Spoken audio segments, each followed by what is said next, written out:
Hello, this is video 9 in a series of videos about using and making paper in Corel Painter 2016.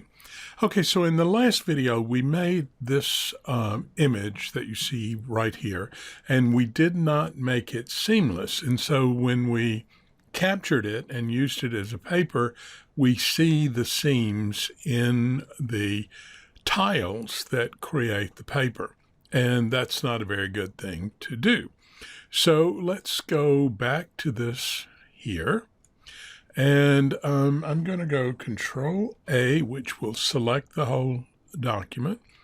I'm going to select my layer adjuster tool and just click inside of the document. That will move the image up to its own layer. Now it looks like it's still showing on this canvas, but it's not. If I just turn that off and on, it will update and show that there's nothing on the canvas. I want to turn that off so we won't see it anymore. I'm going to come back down to the canvas. Now, at this point, I'm going to need to put a command on this image that I'm using from the Patterns control panel.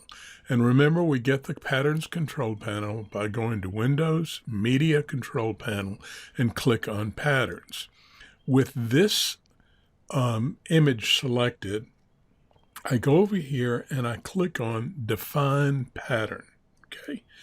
Once I click on Define Pattern, anything that I place inside of this image will be seamless, or work as if it's seamless. Let me see if I can show you what I mean. We're going to select a brush. I'm going to go to black to start with, and we're going to just go back to that leaky pen brush that we had before. Okay, so when I paint in the center of the document, it does just like you would expect. But as I go to the edge, it comes in from the other side. So it's as if it's seamless. We're just continuing the stroke over here. So anything that I do goes seamless. Let's make it a little bit bigger so that we can see it. Okay.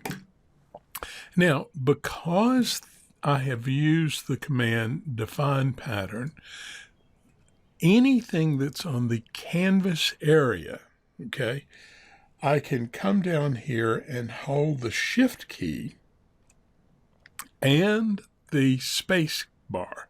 Shift and space bar held down together, and I can drag the interior or the image, and you can see that it is seamless.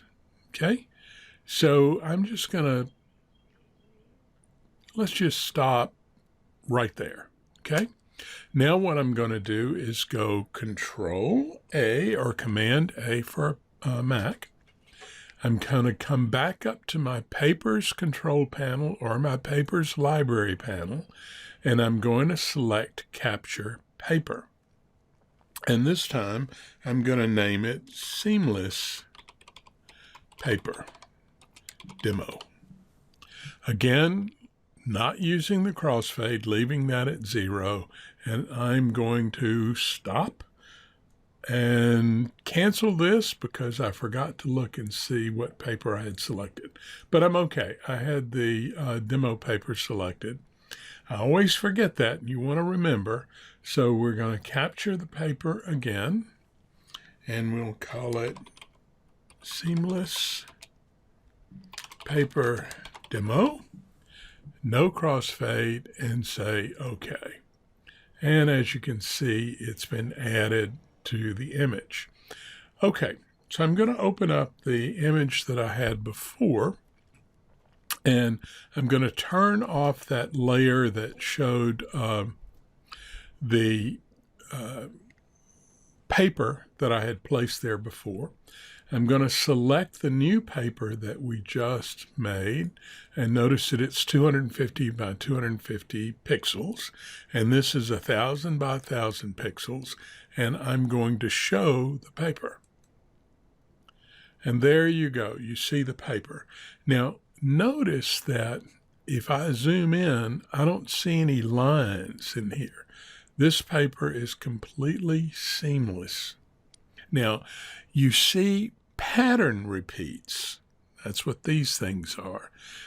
Because the size of the paper was 250 by 250, and the size of the image is 1,000 by 1,000, so I'm going to get 4 of those across and 4 down. And so we get a repeat of the tiles inside of the area. But this is seamless, and I can even show you that it's seamless everywhere because this 250 fits into the 1,000 by 1,000 equally. And if I add the defined pattern, I can move this around. See, you can tell that it is totally seamless. And that, for my money, looks a lot better than that. Because in this case, now see, I can't move this around up on this layer. I'd have to drop it in order to move it around. But in this case, if you look close, you're going to see those lines. Where if you look close on the other one, you're not going to see any lines. So that makes a completely seamless paper, and it worked much better. Okay, now I'm going to go away again and come back, and we're going to talk about how to take this information that we've learned on seamless papers to the next level. Okay, talk to you soon. Bye-bye.